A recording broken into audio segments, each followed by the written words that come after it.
Captain Sarah Mitchell had always been different from the other pilots at Falcon Ridge Military Base.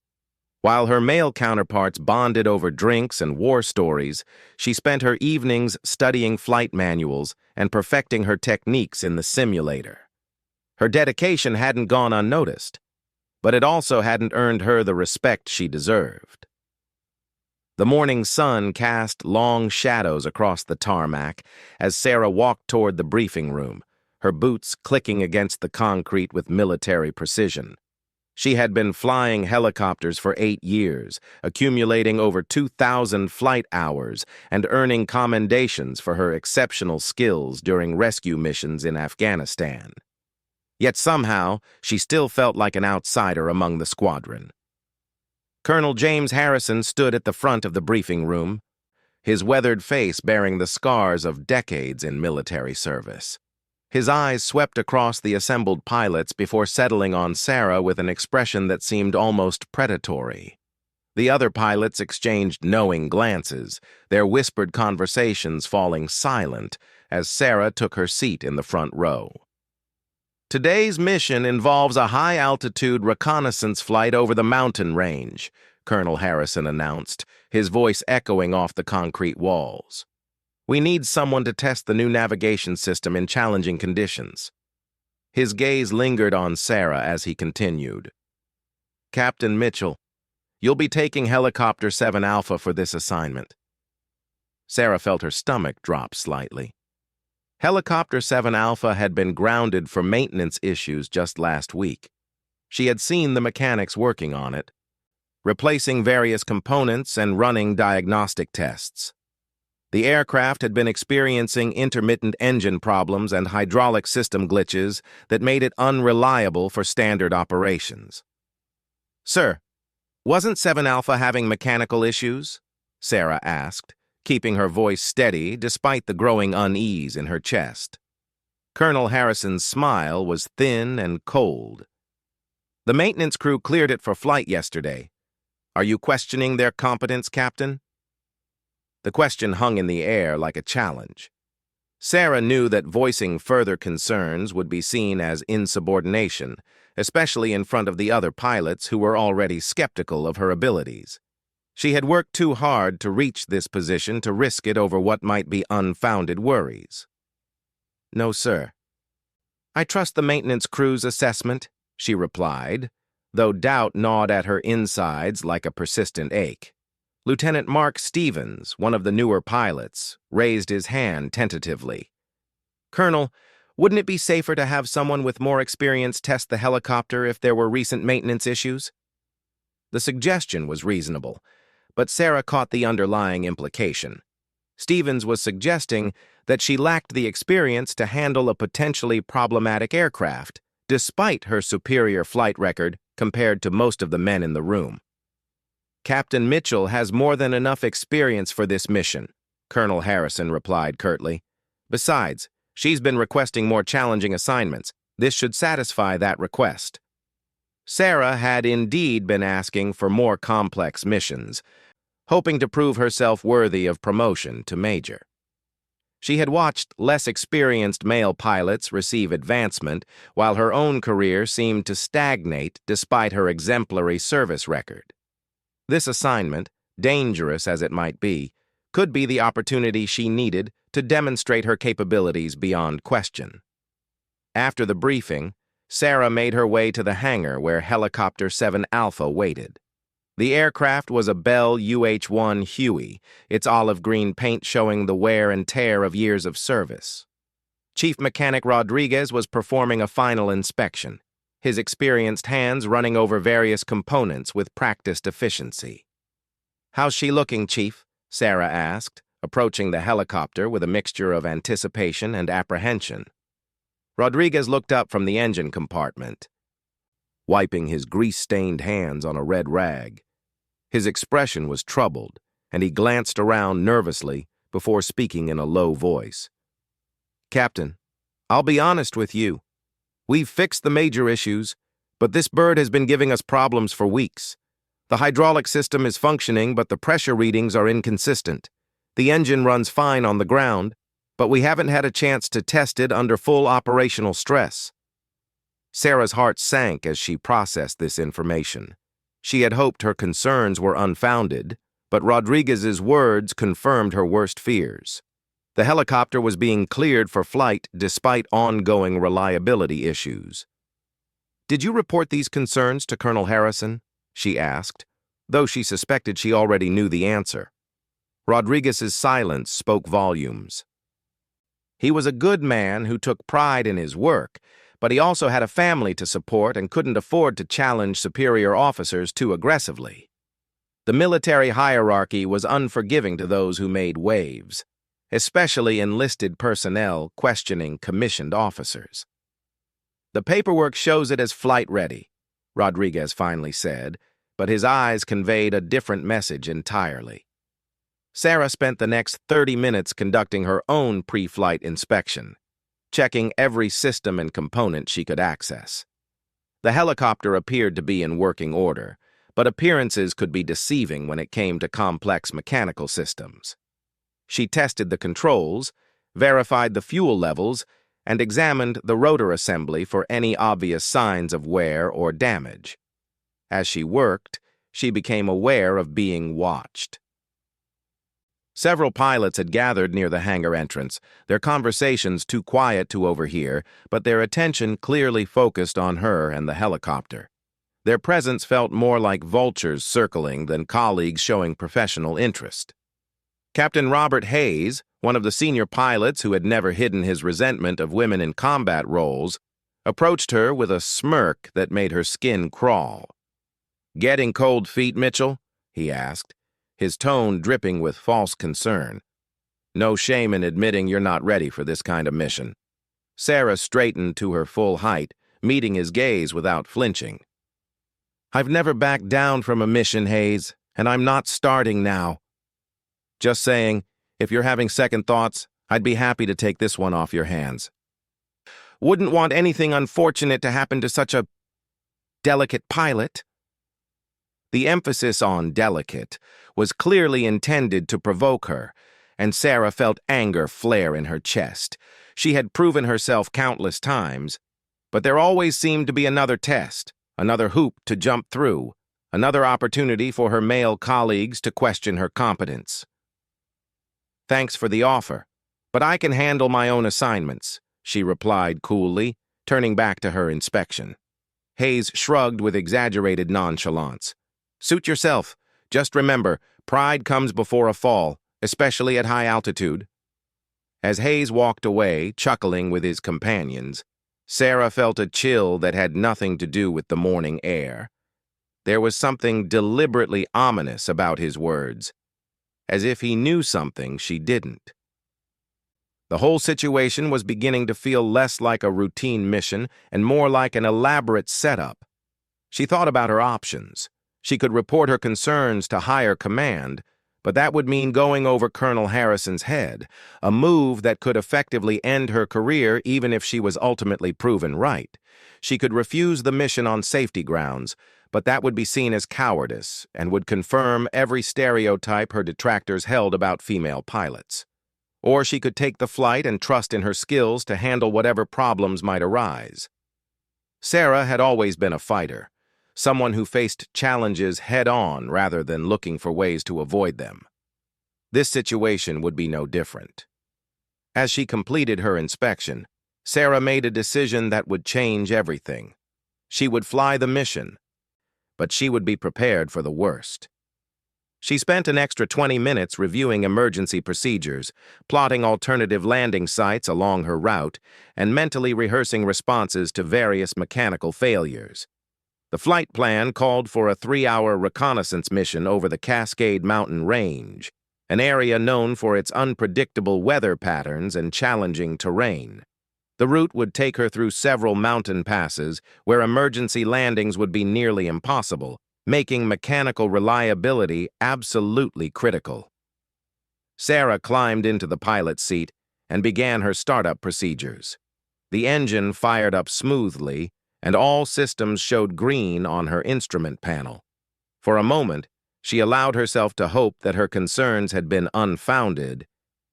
that the helicopter would perform flawlessly and she would complete another successful mission. As she waited for final clearance from the control tower, Sarah noticed Colonel Harrison watching from the operations building. Even at a distance, she could see his satisfied expression, as if everything was proceeding exactly according to his plan.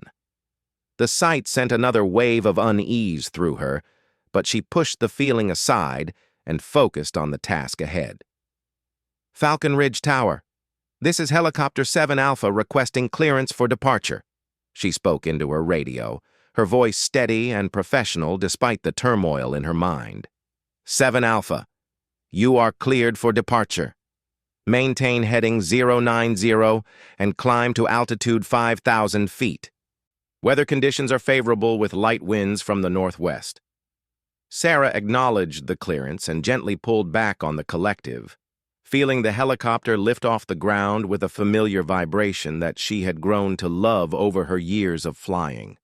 As Falcon Ridge Base fell away below her, she tried to shake off her lingering doubts and focus on the beauty of the morning flight. But deep down, she knew this wouldn't be just another routine mission. Something was very wrong, and she was flying straight into whatever trap had been carefully laid for her. The first hour of flight proceeded without incident, and Sarah began to relax slightly as Helicopter 7 Alpha performed exactly as expected.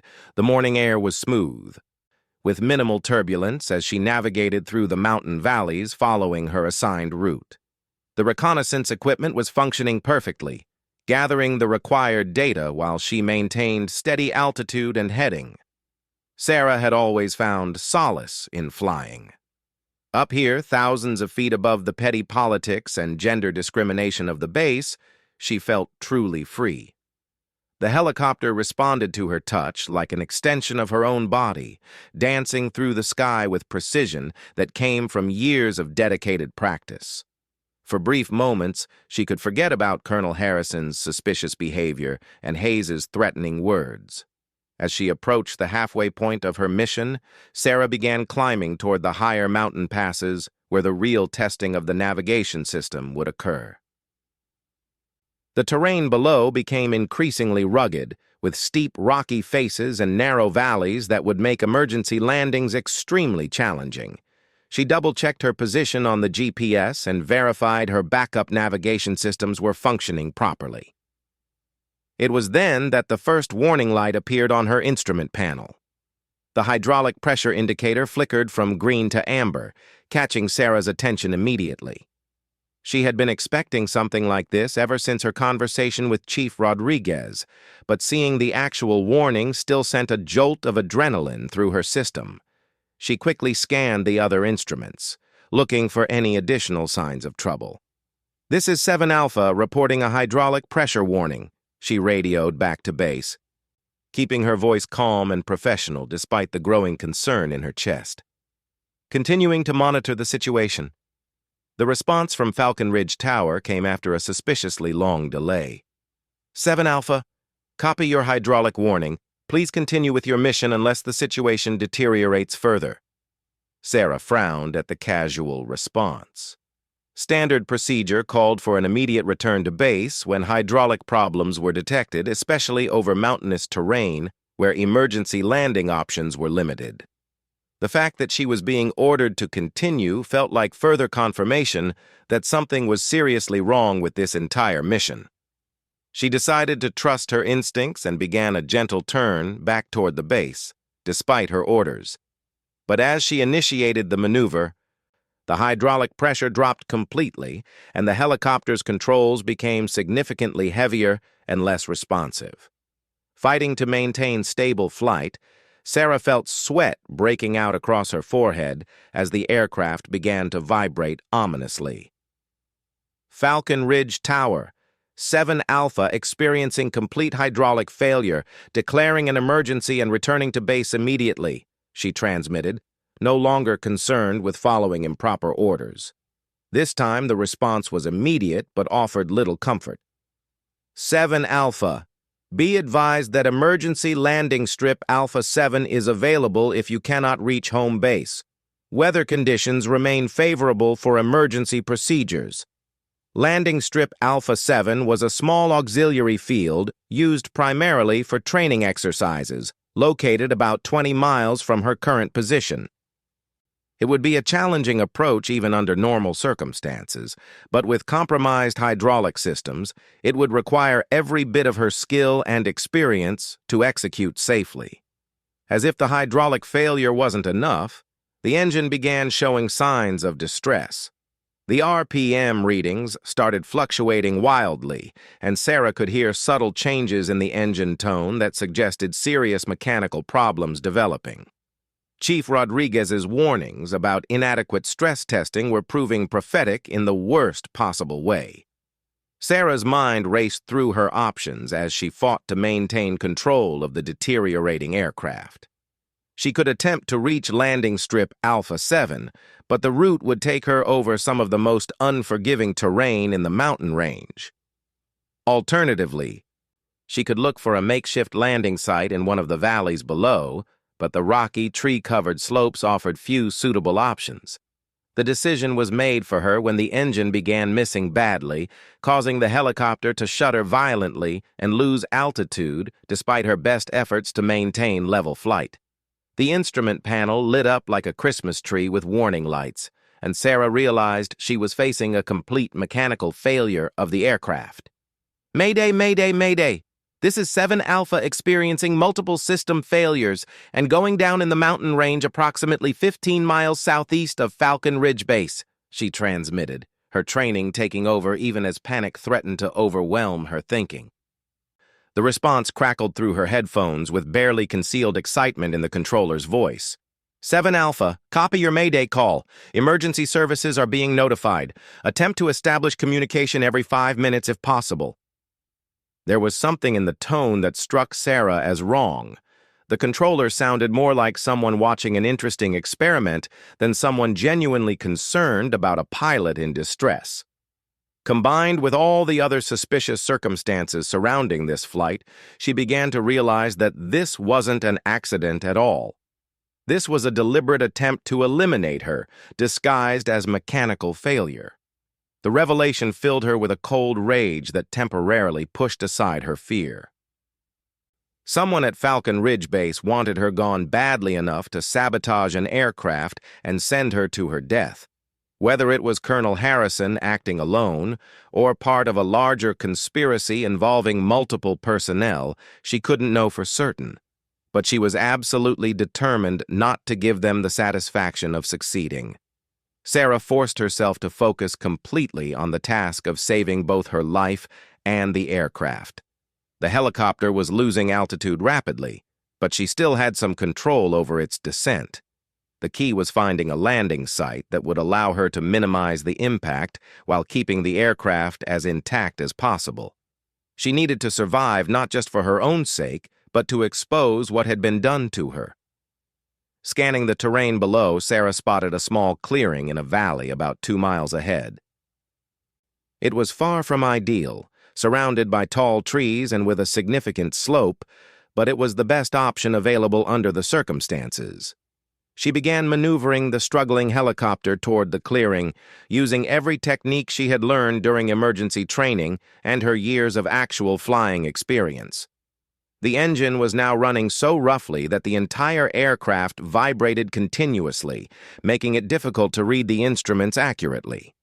Sarah relied more on sound and feel than on the increasingly unreliable gauges, listening to the engine and feeling the helicopter's responses to her control inputs. She had to nurse the aircraft through the air like coaxing a dying animal to take just a few more steps. As she approached the clearing, Sarah realized she would have only one chance to get the landing right. The helicopter was losing power too rapidly for a go-around, and there were no other suitable landing sites within gliding distance. She would have to commit to this approach and execute it perfectly, despite the mechanical failures that made normal flight controls nearly useless. The trees rushed past on both sides as she descended into the valley, their branches seeming to reach out like grasping fingers trying to snare the helicopter. Sarah fought to maintain her approach angle while compensating for the aircraft's tendency to pull to the right due to the failing engine. Every instinct told her to flare the approach more aggressively, but she knew the helicopter lacked the power to recover if she misjudged the maneuver. At the last moment, just as the skids were about to touch the rocky ground of the clearing, the engine seized completely. The sudden loss of power sent the helicopter dropping the final few feet harder than Sarah had planned, but her expert timing prevented a catastrophic crash. The aircraft hit the ground with a bone-jarring impact that threw her against her restraints, but the skids held and the fuselage remained intact. Sarah sat in the sudden silence for a moment, hardly believing she had survived. Her hands were shaking from adrenaline, and every muscle in her body ached from the tension of fighting the unresponsive controls during the emergency descent. But she was alive, and more importantly, she had proof that Helicopter 7 Alpha had been sabotaged. As she began shutting down the remaining systems and securing the aircraft, Sarah's mind was already working on her next challenge.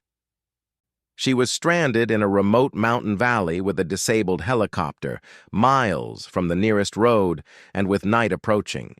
More concerning was the fact that whoever had arranged this accident would soon learn that their plan had failed. She needed to be prepared for the possibility that they might try to finish what they had started.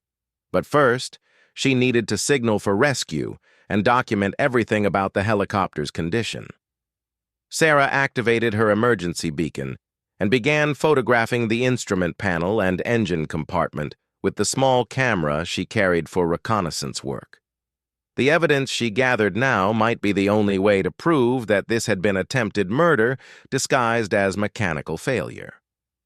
As the mountain shadows began to lengthen around her makeshift landing site, Sarah prepared for what might be the longest night of her life.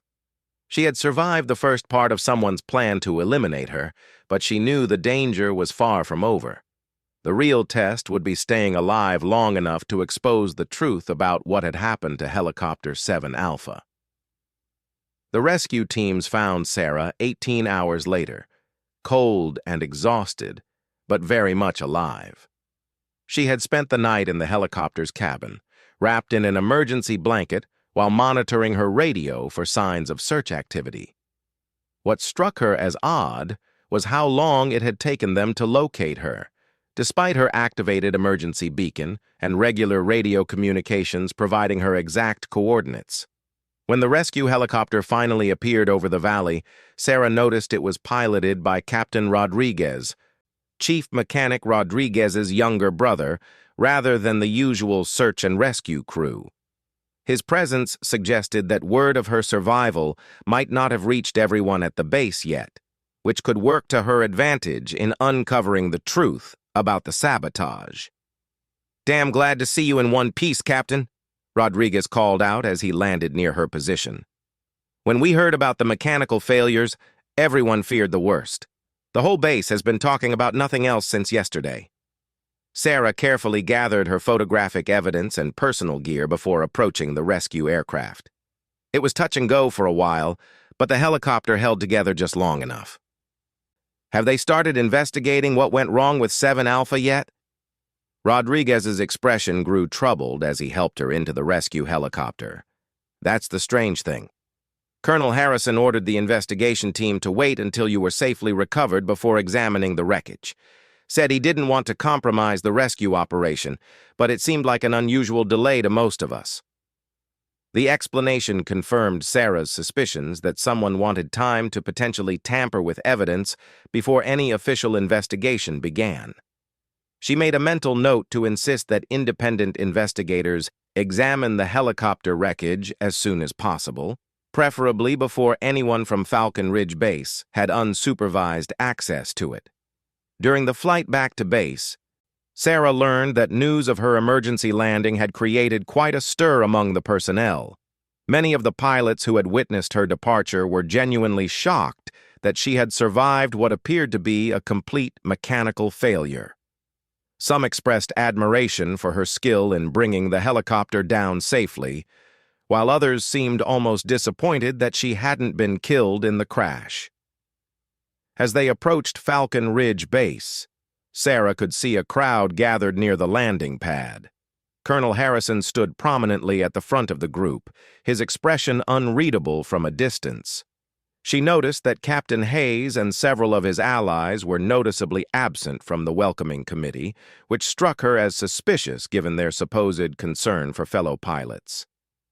The landing was smooth, and Sarah stepped out of the rescue helicopter to a mixture of genuine relief and forced congratulations from her colleagues.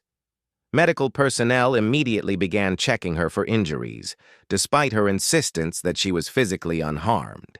The attention gave her an opportunity to observe the reactions of various base personnel to her survival.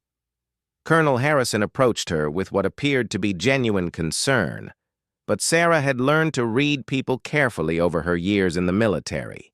Something in his eyes suggested that her survival had complicated his plans significantly.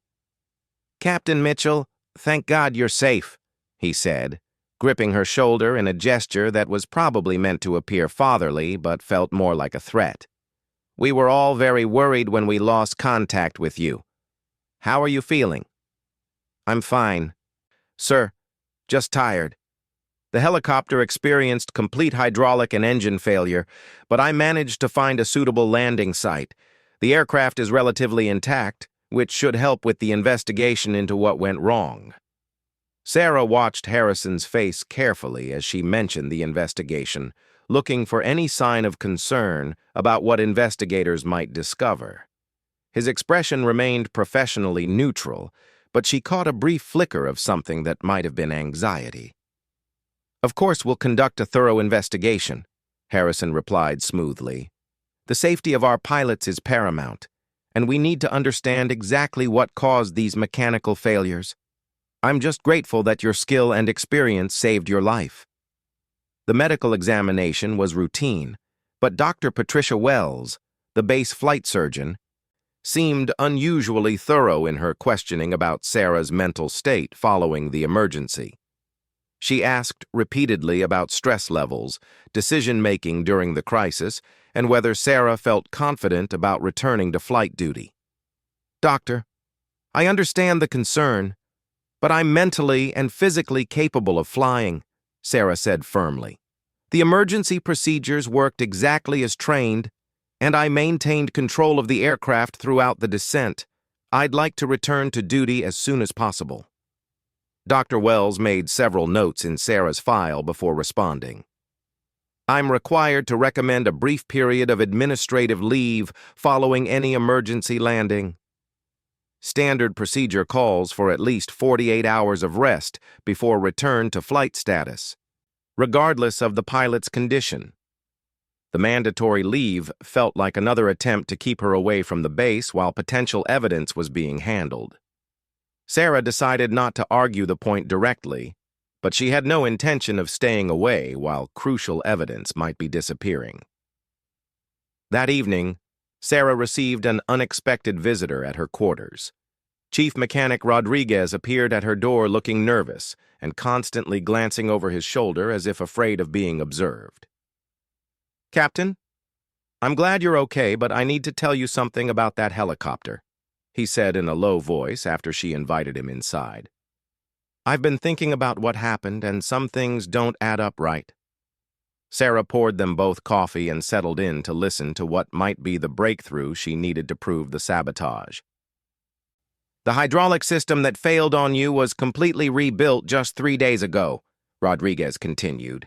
"I personally tested it multiple times and it was working perfectly. There's no way it should have failed unless someone deliberately compromised it after my inspection." "Are you saying the hydraulic system was sabotaged?" Sarah asked directly, though she already suspected the answer. Rodriguez nodded grimly. "I think so, but proving it will be difficult. I also found out that Colonel Harrison specifically requested you for that mission, overriding the normal flight assignment rotation. And Captain Hayes was asking detailed questions about your helicopter's maintenance status the morning before your flight. The pieces of the conspiracy were falling into place, but Sarah knew she needed more concrete evidence than suspicious circumstances and her own photography of the failed systems. She needed to examine the wreckage thoroughly, before anyone had a chance to alter or destroy evidence. "Chief, would you be willing to go on record with what you've told me?" Sarah asked. "If there was sabotage, we need to expose it before someone else gets hurt. I'll tell the truth if there's an official investigation, but I need to be careful. I've got a family to think about, and crossing certain people around here can be dangerous for a person's career." Sarah understood his caution, but she also knew that staying silent would only encourage more of the same behavior. Someone had tried to kill her, and they might try again if they felt their first attempt had failed without consequences. The next morning, despite being on administrative leave, Sarah made her way to the Flight Operations Building. She needed to file a formal report about the mechanical failures and request an independent investigation into the cause. As she walked through the corridors, she noticed that conversations stopped when people saw her, and several individuals seemed to be avoiding eye contact. In the operations office, she encountered Captain Hayes for the first time since her emergency landing. His reaction to seeing her alive was telling. He looked genuinely shocked and perhaps even disappointed that she was standing there unharmed. "Well, well, if it isn't our miracle pilot," Hayes said with false joviality. "Heard you had quite an adventure up in the mountains. Lucky thing you found that clearing when you did." "Skill had more to do with it than luck," Sarah replied evenly. "Good training and preparation tend to pay off in emergency situations." Of course. Still, mechanical failures like that are pretty unusual. Makes you wonder if maybe the helicopter wasn't quite ready for that kind of mission." Hayes's tone carried an undertone of suggestion that the failure had been her fault somehow. Sarah decided to test how much Hayes might know about the sabotage. "The maintenance records show the helicopter was cleared for flight. Are you suggesting the maintenance crew made an error in their assessment?" Hayes's expression shifted slightly, and Sarah caught a brief moment of panic in his eyes before he recovered his composure. "Oh, no, not at all. I'm sure they did their jobs properly." These things just happen sometimes. Aircraft are complex machines, and even the best maintenance can't prevent every possible failure. But his nervous reaction had told Sarah everything she needed to know. Hayes was definitely involved in whatever had been done to her helicopter, and he was worried about what an investigation might reveal. Later that day, Sarah received orders to report to Colonel Harrison's office.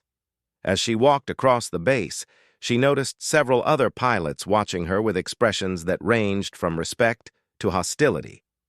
Word of her survival and the suspicious circumstances surrounding the helicopter failure was clearly spreading among the personnel. Harrison's office felt different this time, more like walking into a trap than attending a routine meeting. The colonel sat behind his desk with several files spread in front of him, including what appeared to be her personnel record and incident reports from her emergency landing. "Captain Mitchell, please have a seat. I wanted to personally debrief you on yesterday's incident and discuss the preliminary findings from our examination of the helicopter wreckage." Sarah sat down but remained alert, ready for whatever attempt to control the narrative might be coming. "The initial inspection suggests that you experienced a cascade of mechanical failures, starting with the hydraulic system and progressing to engine problems," Harrison continued. "While unusual, these things can happen with older aircraft under stress conditions." "Sir, I'd like to request an independent investigation into the cause of these failures," Sarah said firmly. "The circumstances surrounding this incident raise questions that need to be thoroughly examined." Harrison's expression hardened slightly. "I don't think that will be necessary, Captain. Our own investigators are perfectly capable of determining what went wrong. Besides, calling in outside investigators would reflect poorly on our maintenance standards and operational procedures. With all due respect, sir, someone tried to kill me yesterday. I think that justifies bringing in independent experts to examine the evidence." The accusation hung in the air between them like a challenge. Harrison's mask of professional concern slipped for just a moment, revealing something much colder underneath. "That's a very serious allegation, Captain. I hope you have substantial evidence to support such a claim." Because false accusations can have severe consequences for a military career. Sarah met his stare without flinching. I have photographs of the instrument readings during the failure, documentation of the maintenance history, and witness statements about suspicious behavior before my flight. I think any honest investigation would find those quite interesting. Harrison leaned back in his chair, clearly realizing that his plan had failed more completely than he had anticipated. Sarah hadn't just survived the sabotage, she had gathered evidence and was prepared to fight back. Very well, Captain. If you insist on pursuing this matter, I'll authorize a formal investigation. But I should warn you that making false accusations against fellow service members is a serious offense under military law. You might want to consider whether you're prepared for the consequences of that course of action. As Sarah left Harrison's office, she knew the real battle was just beginning. But for the first time since climbing into Helicopter 7 Alpha, she felt confident about her chances of winning. Her emergency descent had not only saved her life, it had preserved the evidence needed to expose the conspiracy and ensure that justice would be served. The investigation that followed would ultimately reveal the full extent of the plot against her, leading to court-martial proceedings for Harrison, Hayes, and 2 maintenance personnel who had been bribed to sabotage the aircraft. Sarah's careful documentation and brave decision to pursue the truth would not only vindicate her but lead to systemic changes in how the military handled discrimination and conspiracy cases. Her survival had indeed left the base speechless, but not for the reasons her enemies had intended.